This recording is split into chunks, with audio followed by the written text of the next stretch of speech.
우리가 지금 마태복음을 살피고 있는데요.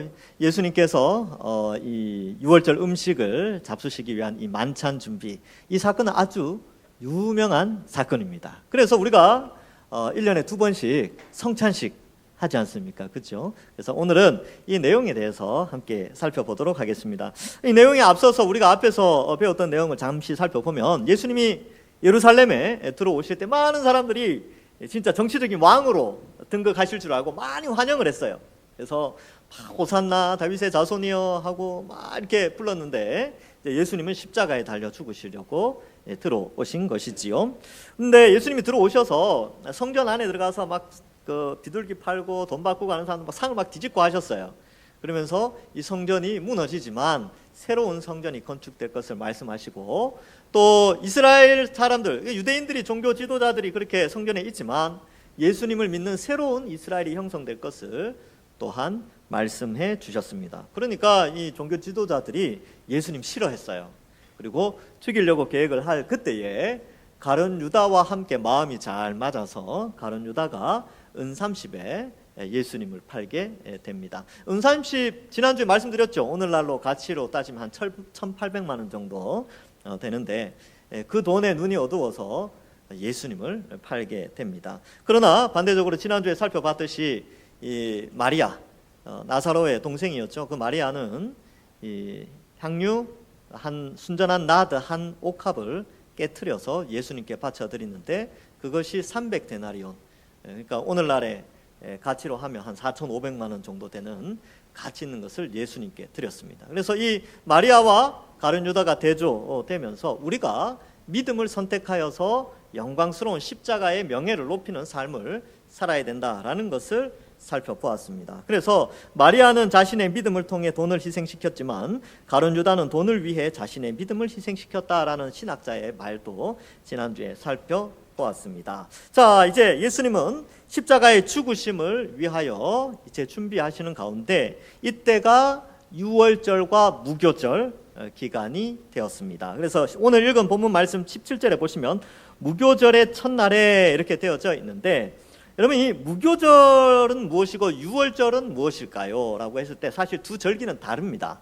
유월절은 이틀간 혹은 하루에서 그 다음 날로 이어지는 기간에만 유월절이라고 하고, 무교절은 이 무교, 누룩이 들어가지 않은 절기, 이런 뜻으로 7일 동안 이 누룩이 들어가지 않은 떡을 먹는 절기로 지키는 거예요. 그런데 유월절과 무교절이 겹치게 됩니다. 그래서 유월절은 양 잡고 그날 저녁부터 시작해서 다음 날까지 되는데, 그 다음 날이 또 무교절이에요. 그래서 겹치면서 원래는 이게 구약 성경의 출애굽기나 민수기에 보면 엄격하게 조금 구분되어 있었는데, 나중에 포로 후기가 되고 1세기에 들어서서는 유월절과 무교절을 혼용해서 쓰게 됩니다. 그래서 유월절 플러스 무교절을 하면 총 8일 정도 되고, 무교절만 따지면 7일인데 그냥 뭉뚱그려서 무교절 해서 8일 동안 그렇게 통칭해서 부르기도 하고, 유월절 그러면 하루 이틀만 드리는 것이 아니라 그냥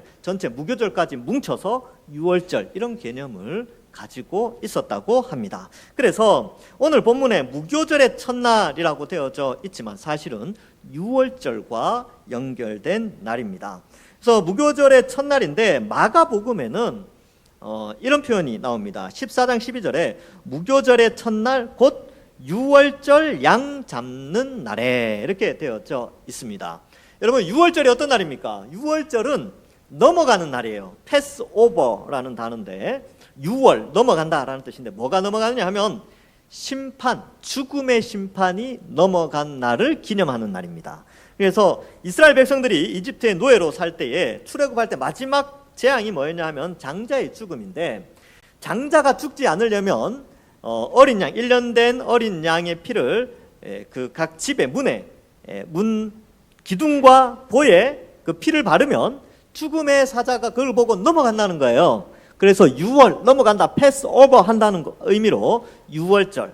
근데 그날은 이 저녁에 시작이 되는데, 그 낮에는 뭘 하느냐 하면 낮에는 양을 잡아요. 근데 이 양 잡는 날이 하루만 잡는 것이 아니고, 출애굽기에 보면 그달 10일부터 14일까지, 즉 4일 혹은 5일 동안 양을 잡아둡니다. 그리고 그 피를 이제 유월절 저녁 되기 전날에 피를 바르게 되거든요. 그래서 양 잡는 날은 여러 날이에요. 그리고 이제 음식 먹는 날은 유월절 저녁에 음식을 먹게 됩니다. 그래서 유월절 날 먹는 음식이 뭐냐 하면 누룩을 넣지 않은 떡. 그래서 무교병, 병자가 떡병자거든요. 그래서 누룩이 없는 떡을 먹게 되고요. 왜 그러냐 하면 누룩을 넣으면 떡이 늦게 요리가 돼요. 근데 누룩을 빼버리면 빨리 요리가 되니까 빨리 먹고 출애굽해야 되니까 무교병을 먹고요. 그 다음에 누룩을 넣지 않았다라는 것은 그 누룩은 이집트의 죄악을 상징했습니다. 그래서 죄악을 먹지 않는다, 이집트의 죄악을 빼고 우리가 살아간다라는 의미에서 무교병을 먹게 되고요. 또 이날 먹는 것은 뭐냐면 포도주를 먹습니다. 그래서 이 포도주는 어린 양의 피를 상징하는 것으로 그 피를, 그 포도주를 마실 때에 내가 죽어야 되는데, 우리 집에 장자가 죽어야 되는데 이 어린 양이 대신하여 죽었구나, 하나님이 그렇게 우리를 사랑하셨구나 하고 이 포도주를 마시는 것이죠. 그 다음에 이 양고기를 먹습니다. 양은 그 장자의 죽음을 대신해서 죽은 그 양, 그 제물 양을 먹으면서 하나님께서 우리를 이렇게 사랑하셨다라는 것을, 대신 죽은 양을 기념하며 먹게 되고요. 쓴나물도 먹습니다. 쓴나물. 왜 쓴나물을 먹냐면 이집트에서 노예로서 너무나 고생을 했거든요. 그래서 그걸 기억하라고, 거기에서 구출받았다라는 것을 기억하라고 쓴나물을 또 먹게 되고, 소금물도 먹습니다. 소금물은 이집트에서 노예로 살 때 짜디짠 그 땀을 흘렸거든요. 그래서 그 땀, 노예로서 고생했던 그 땀과 눈물을 기억하라고 소금물을 먹고요. 그 다음에 이 무교병을 찍어 먹는 소스를 만들었습니다. 과일을 갈아서 또 이렇게 즙을 만들고 나중에 계피도 넣고 하는데, 이 소스는 걸쭉하게 만들어서 이건 뭘 의미하느냐 하면 이집트에서 벽돌을 만들었을 때, 그 벽돌 만드는 거 있죠. 그래서 그 마지막에 계피를 넣는데, 계피는 지푸라기를 상징하는 것이었다고 합니다. 그렇게 해서 무교병과 소스 이런 걸 먹으면서 우리가 그 이집트에서 노예 생활하던 데에서 하나님이 이렇게 우리를 유월절을 통하여서 건져주셨다라는 것을 기념하며 유월절 저녁 만찬을 하게 되는 것이죠. 이것이 바로 유대인들의 전통이었습니다. 그래서 예수님께서도 이 준비를 하라는 것이죠. 유월절 음식 잡수실 것을 우리가 어디서 준비하기를 원하나이까? 자, 앞에서 제가 말씀드렸죠. 음식 준비할 게 한 가지가 아니죠. 여러 가지 준비해야 됩니다. 소스도 만들어야 되고 막 해야 되니까 제자들이 이제 급한 거예요. 이제 내일이면 유월절, 이제 무교절이 시작되는데, 또 이제 오늘부터 혹은 뭐 이렇게 시작되는데 어떻게 해야 되지? 예수님 어떻게 할까요? 이렇게 질문을 하게 된 것이지요. 그래서 이 무교절의 첫날 양 잡는 날, 사실 이게 맞지 않아요. 양 잡는 날과 유월절 시작하는 날은 다른 날입니다. 그런데 이렇게 표현을 하면서 아마 1세기에는 구약과 같이 철저하게 그렇게 지키지 않았을까라는 의미가 있고, 또 예수님의 실제적인 유월절 만찬은 다른 유대인들과 조금 다르게 하루 빨리 유월절을 보내게 됩니다. 왜냐하면 유월절 양 잡는 날, 사실 그 날이 예수님이 십자가에 달려 죽으시는 날이에요. 그러니까 이거 다음 날이잖아요. 이 지금 만찬이 있을 때가 목요일 저녁인데 예수님이 금요일 날 돌아가셨죠. 금요일 날 그때 양 잡는 날이었어요.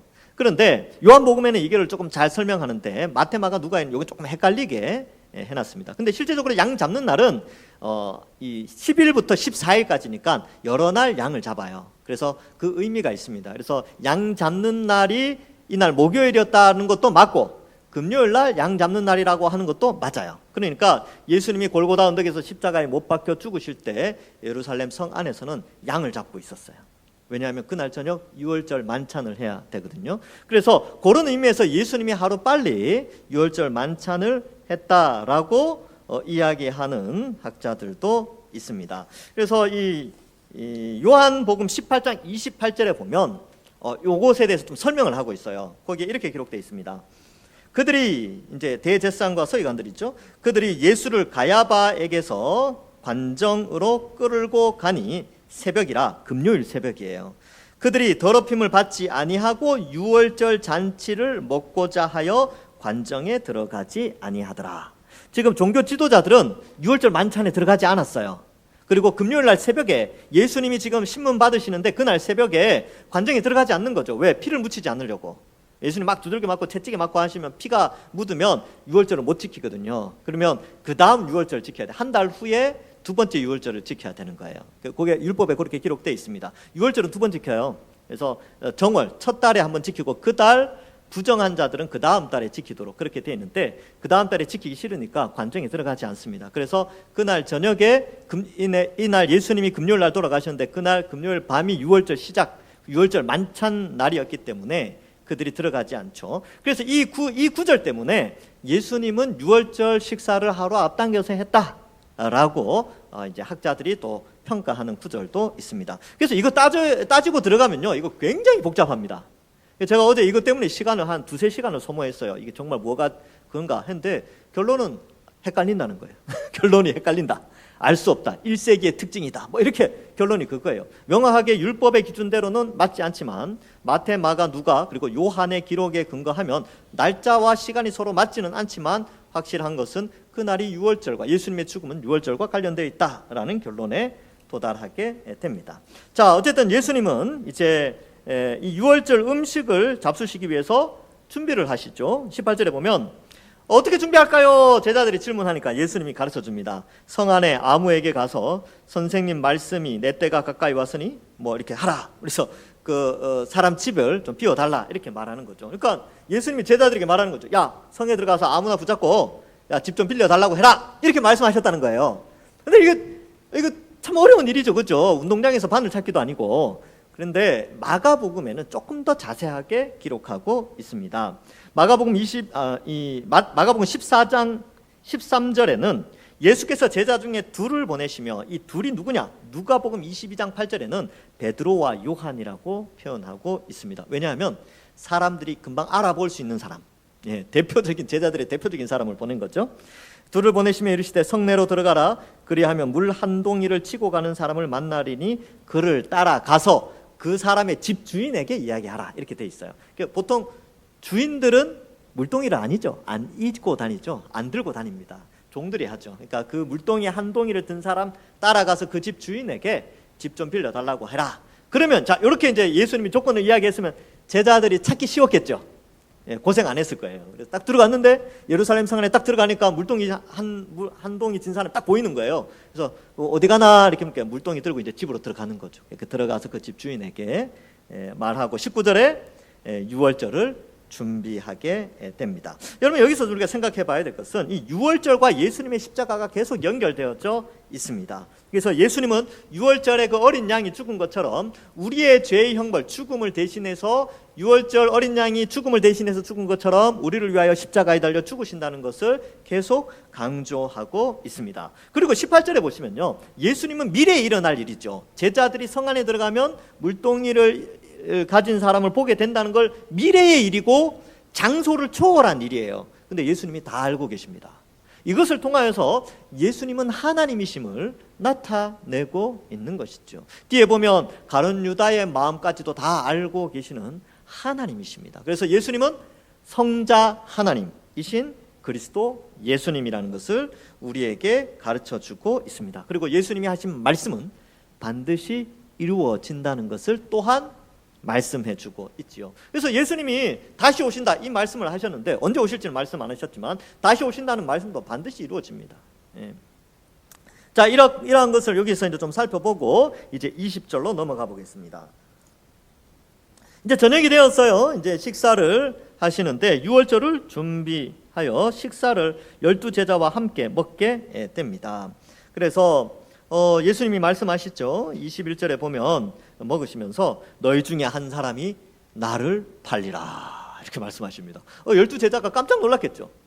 가룟 유다는 깜짝 놀라야 되는데 여기는 안 나와 있어요. 깜짝 놀랐다 뭐 이런 말은 안 나오지만 어쨌든 제자들 모두가 깜짝 놀랐습니다. 그래서 질문을 하죠. 모두 금심하면서 22절에 각각 여짜오되 주여 나는 아니지요 라고 질문을 하게 됩니다. 왜냐하면 이 가룟 유다를 제외한 제자들은요 전혀 뜬금없는 소리거든요. 예수님께서. 그러니까 예수님은 하나님이시니까 이 미래의 일을 미리 말씀하시는 것인데 혹시 내가 그러한 죄인이 될까 봐 주여 나는 아니지요 라고 몹시 금심하면서 두려움에 떨면서 질문을 하게 됩니다. 여기에서 표현은 주여라고 했다는 게 중요한 거예요. 주여.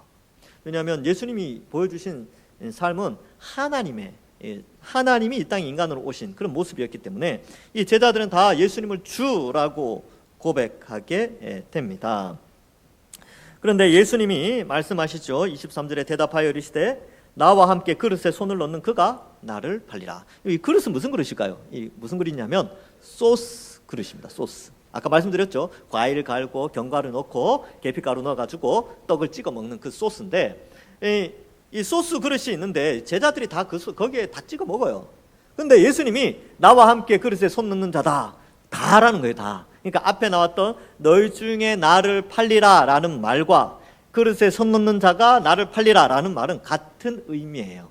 12명 중에 한 명 있다 이런 뜻입니다. 누구라고 콕 집어 말씀하신 것은 아니라는 것이죠. 다 그릇에 손을 넣기 때문에 그렇습니다.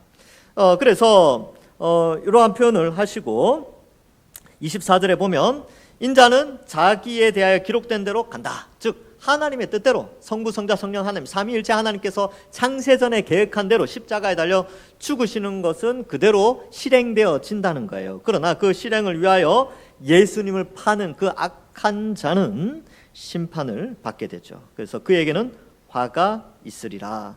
차라리 태어나지 않았으면 그 본인에게는 좋을 뻔했다라고 말해주고 있습니다. 그렇죠. 이 가룟 유다는 그랬습니다. 가룟 유다는 예수님을 믿지 않았죠. 그래서 예수님을 믿지 않아서 25절에 보면 예수를 파는 유다가 대답하여 이르되 랍비여 나는 아니지요 이렇게 표현해요. 다른 제자들은 주여라고 하는데 가룟 유다는 랍비라고 표현합니다. 주는 하나님을 의미해요. 근데 랍비는 사람 스승이거든요. 그냥 단순히 스승, 선생님으로 생각을 했다는 것이죠. 주로 믿지 않았죠. 주로 믿었다면 이렇게 팔 수도 없고 예수님이 이 말했을 때 회개했겠죠. 나보고 이야기하나 보다. 내가 파는 거 어떻게 아셨지? 아이고 잘못했습니다. 이렇게 가야 되는데 예수님을 하나님으로 믿지 않았고 그리스도로 믿지 않았기 때문에 그냥 라비요 저는 아니지요 라고 연기를 하는 거예요. 연기 대상, 악역 악역 연기 대상 받을 만합니다. 근데 이제 예수님은 다 아시죠. 그 10년까지 다 아시는 분이십니다. 그런데 여기에서는 이제 구체적으로 유다가 이제 유다에 대한 그런 내용들이 많이 요 정도 나오지만 요한복음에는 조금 더 구체적으로 예수님이 가룟 유다를 지목하십니다. 요한복음 13장 26절에 보면 예수께서 대답하시되 내가 떡 한 조각을 적셔다 주는 자가 그니라 하시고 곧 한 조각을 적셔서 가룟 시몬의 아들 유다에게 주시니. 이 요한복음은 사도 요한은 마태, 마가, 누가가 기록한 만찬의 장면을 보고 또 보충해서, 왜냐하면 요한복음이 다른 복음서에 비해서 제일 늦게 기록되었거든요. 그래서 이 사도 요한은 이 만찬 때 있었던 사건 중에 생략된 부분들을 이 요한복음 13장에서 기록합니다. 그래서 특별히 복음서에는 다른 복음서에는 안 나오는데 요한복음에만 나오는 장면이 세족식 하는 장면, 제자들 발 씻어주는 장면이 나와요, 식사 전에. 그래서 요한은 그걸 기록해 놓습니다. 그리고 이제 예수님께서 가룟 유다, 그 당시에는 제자들이 알지 못했지만 그 떡을 찍어서 가룟 유다에게 떡을 준다는 그 의미를 지나고 나서 보니까 요한이 안 거죠. 그래서 그거를 기록해 놓습니다. 그래서 떡 한 조각을 적셔 주는 자가 그다라고 하면서 줬는데 그때 제자들이 몰랐어요. 나중에 알게 된 것이죠. 요한복음 13장 27절에 보면 조각을 받은 후 곧 사탄이 그 속에 들어간지라 이에 예수께서 유다에게 이르시되 네가 하는 일을 속히 하라 하시니 이 말씀을 무슨 뜻으로 하셨는지 그 앉은 자 중에 아는 자가 없고. 제자들은 몰랐어요. 왜 떡을 줬는지, 왜 그 말씀하셨는지 전혀 모르고 있었고, 또 가룟 유다는 그 말을 듣고 나가서 이제 예수님을 팔게 되는 것이죠. 이러한 장면을 좀 기록하면서 이 가룟 유다에 대해서 좀 상세하게 이날 도대체 무슨 일이 있었는지에 대해서 기록하고 있습니다. 그래서 많은 학자들은 25절과 26절 사이에 가룟 유다가 나갔을 것이다. 마태복음 여기 이 본문에서 25절에 네가 말하였도다라고 하시고 나서 유다가 이제 나갔을 것이다라고 추정을 하게 됩니다. 여러분, 이 랍비어 나는 아니지요라고 대답했을 때 예수님이 네가 말하였다라고 했을 때 좀 뜨끔해야 되는 거 아닙니까? 그죠? 막 찔리고 막 양심에 막 그래야 되는데 이 돈에 눈이 어두우면요 양심도 다 팔아먹어요. 돈밖에 눈에 안 보이는 거죠. 그래서 예수님의 십자가의 죽음, 배신, 뭐 이런 개념보다 돈 1,800만 원, 은 30이 눈앞에 있는 거예요. 그러니까 이렇게 이야기를 해도 그 메시지를 전해도 귀에 들어오지 않는 것이죠. 여러분 원래 신앙이라는 게 그렇습니다. 이 세상의 정욕, 그러니까 육체의 정욕이든 또 이생의 자랑이든 다 돈과 관련되어 있다면, 혹은 육체의 정욕과 관련되어 있다면 아무리 주변에서 복음을 들려주고 참된 말을 해도 그것에 눈이 가려워져서 귀에 들어오질 않아요. 귀에 안 들어갑니다.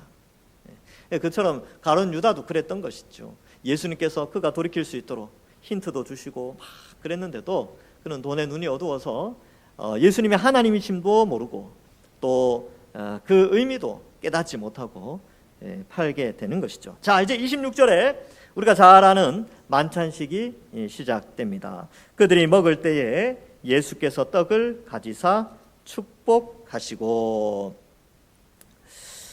떼어 제자들에게 주시며 이르시되 받아서 먹으라, 이것은 내 몸이니라 하시고, 이 떡을 떼어주면서 야 이거 내 몸이야 라고 주시는 거예요. 그러면 이 의미가 뭐냐, 이 몸을 주신다는 의미가 뭐냐라고 했을 때 요한복음 6장 48절에서 51절에는 이렇게 기록하고 있습니다. 내가 곧 생명의 떡이로다. 너희 조상들은 광야에서 만나를 먹었어도 죽었거니와 이는 하늘에서 내려오는 떡이니 사람으로 하여금 먹고 죽지 아니하게 하는 것이니라. 나는 하늘에서 내려온 살아있는 떡이니 사람이 이 떡을 먹으면 영생하리라. 내가 줄 떡은 곧 세상의 생명을 위한 내 살이니라 하시니라. 이렇게 표현하죠. 그래서 떡을 떼어주면서 첫 번째 의미는 이 광야에서 만나를 먹고 생명을 유지했다면 이제는 내 살을 먹고 영생을 유지하게 된다, 영생을 얻게 된다라는 건데, 실제로 그 살을 먹는다는 개념이 아니고 살을 상징하는 그 떡을 먹으면서 예수님을 믿는 것이죠. 그래서 이 먹는다라는 개념과 믿는다라는 개념을 같이 쓰고 있는 것입니다. 그래서 내 살을 먹어라 이 말은 예수님을 믿어라 라는 뜻이구나 라고 우리가 받아들이라는 것입니다. 그래서 우리가 성찬식을 이제 4월 마지막 주에 우리가 성찬식 하거든요. 일주일이 아니고 한 달 후에. 한 달 후에 이제 성찬식을 하는데, 그때에 우리가 그 떡을 먹을 때에 생각해야 돼요. 이것은 주님의 살을 기념하는 것인데 이것은 우리에게 영생을 주시는 하늘로부터 온 산 떡이구나 라는 생각으로 먹으라는 거예요. 그렇게 기억하라는 것이죠. 그러니까 여러분들 성찬식을 함부로 생각하시면 안 됩니다. 뭐 해마다 하는 거는 뭐 대충 살지 뭐, 그리고 대충 뭐 하지 뭐, 그런 개념으로 받아들이는 게 아니라 그날은 너무나 귀한 날이라는 거예요. 예수 그리스도의 십자가 보혈의 피와 살을 기념하는 날이 되는 것입니다. 생명의 떡을 먹는 날이다 라고 생각해야 하는 것이지요.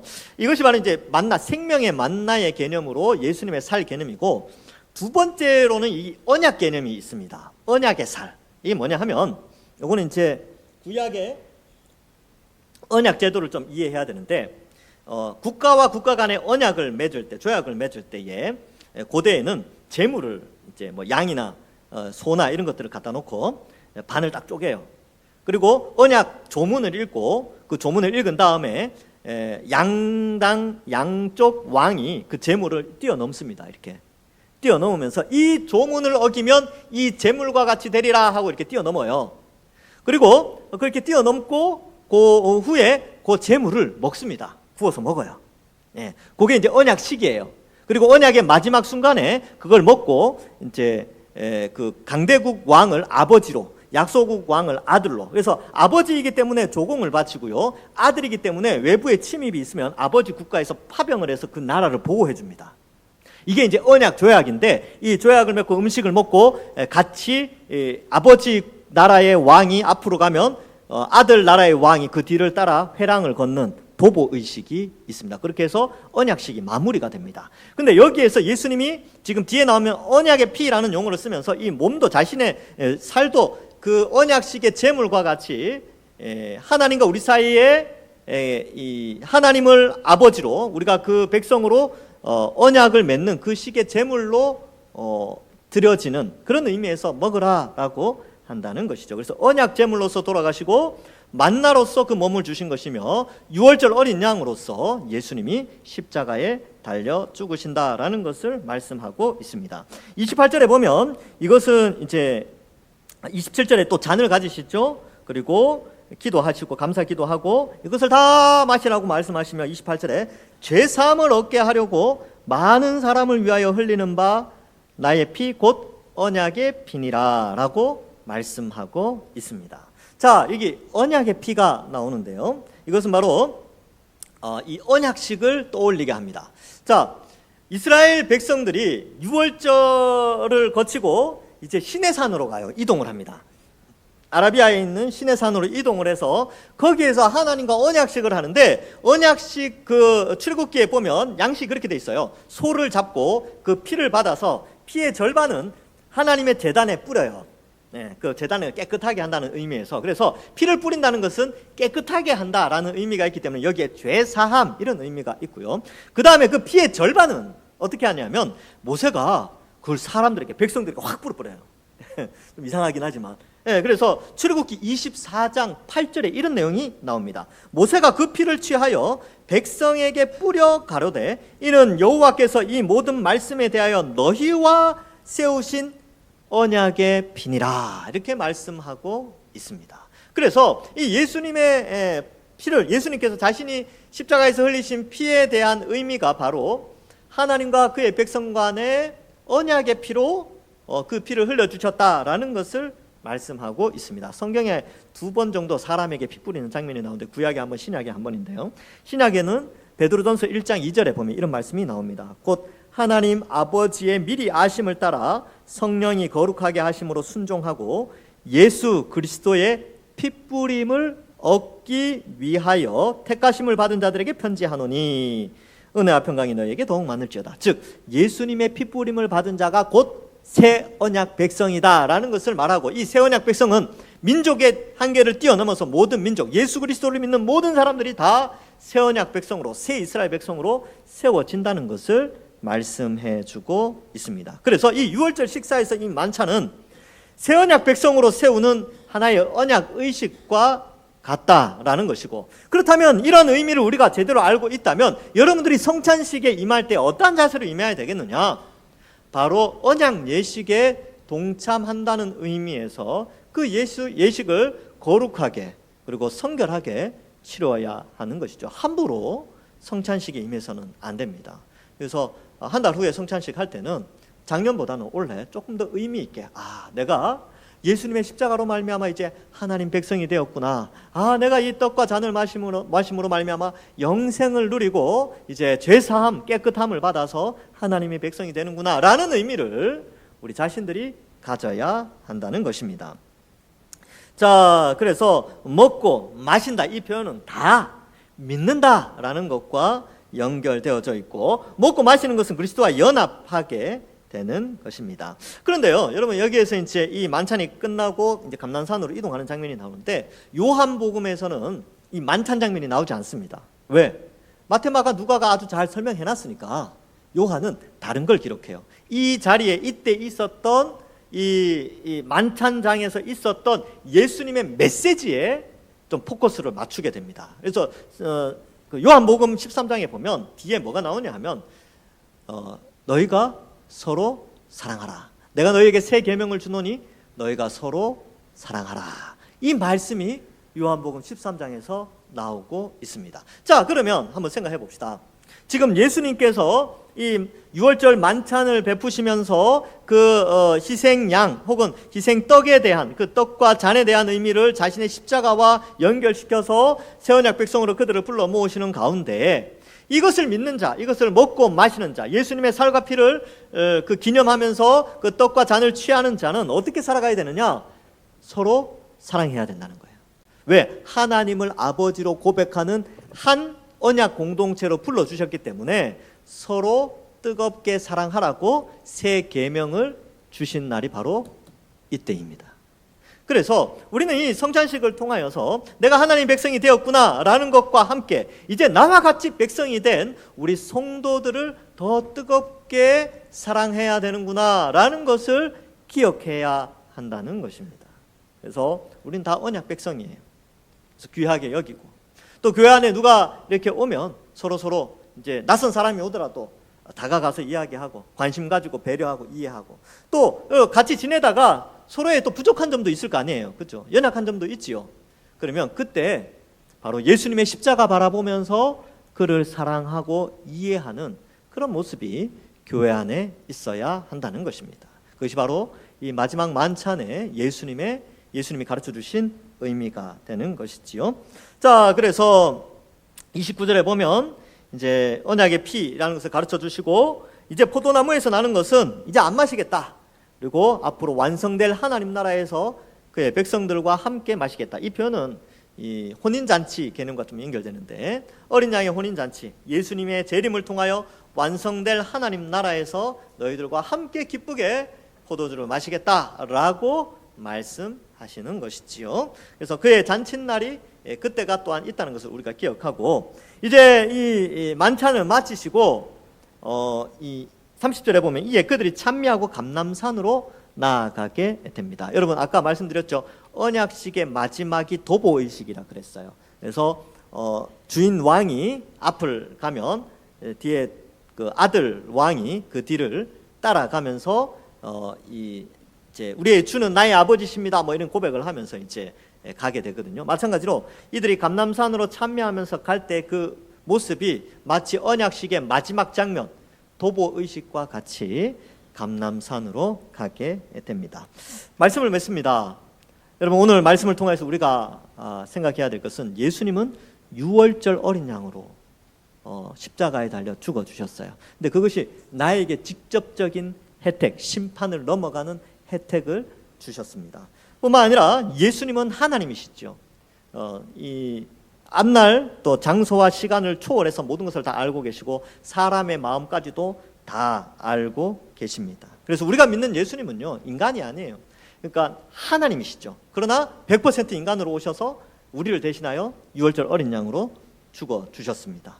또한 그 예수님은 언약의 피로, 언약의 제물로 우리를 위하여 죽어 주셨습니다. 그래서 그의 살을 먹음으로, 이 표현은 떡을 먹으면서 그 언약식의 제물을 먹으며 하나님과 언약의 관계, 식구 관계로 들어간다라는 것을 가르쳐 주고 있으며, 그의 피가 우리의 죄를 깨끗게 하고 또 언약 백성으로서의 자격을 부여하는 그러한 것을 가르쳐 주고 있습니다. 그래서 예수님의 십자가 보혈의 의미, 이것을 잘 기억해야 하는 것이죠. 그럼 그렇기에 우리가 한 분 아버지를 믿고 언약 백성으로 또 한 형제 자매로 살아가기 때문에 우리는 더욱 뜨겁게 서로 사랑해야 하는 것입니다. 아무쪼록 이러한 성찬의 의미를 잘 깨닫고 우리의 믿음이 더 자라나며, 또 한 달 후에 있을 성찬식 때는 더 큰 은혜로 그 성찬을 준비하고 참여하는 우리 모든 주의 백성들 되기를, 또한 이번 한 주간도 언약 백성답게 살아가시는 모든 주의 백성들 되시기를 주님의 이름으로 간절히 축원합니다. 기도하겠습니다. 하나님 아버지, 은혜를 감사합니다. 예수님의 만찬 장면을 통하여서 예수님이 어떠한 분이신지, 어떠한 큰 사랑으로 우리를 사랑하시고 교회를 세우셨는지, 또 우리를 언약 백성으로 삼아주셨는지 배우게 하시니 감사합니다.